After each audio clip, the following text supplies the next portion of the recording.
আসসালামু আলাইকুম, সবাই কেমন আছেন? আশা করছি ভালো আছেন। সকালে ঘুম থেকে ওঠার পর আমার মতো সব গৃহিণীদের মাথায় একটাই চলে, সেটা হলো নাস্তায় কি বানাবো, বা পরিবারের সবাই আজ সকালে কি খাবে, কি দিয়ে নাস্তা করবে। আজ সকালে ভাবতে ভাবতে আমি খিচুড়ির প্রিপারেশন করে ফেললাম। তাই এখানে আমি চালের সাথে 2 রকম ডাল, মুগ ডাল এবং মশারির ডাল নিয়ে নিলাম, আর কিছু সবজি কেটে নিলাম। সবজি খিচুড়িটাই আজকে রান্না করব।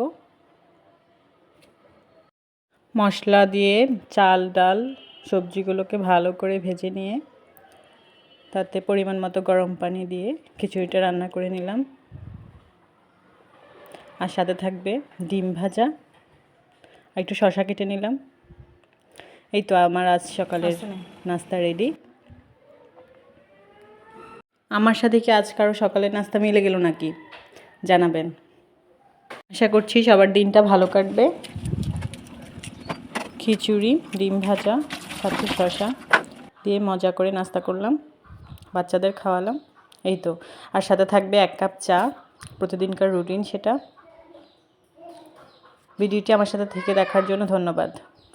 ভিডিওটি ভালো লাগলে লাইক, কমেন্ট এবং শেয়ার করে দেবেন।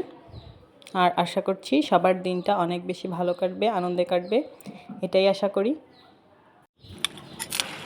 আল্লাহ হাফেজ।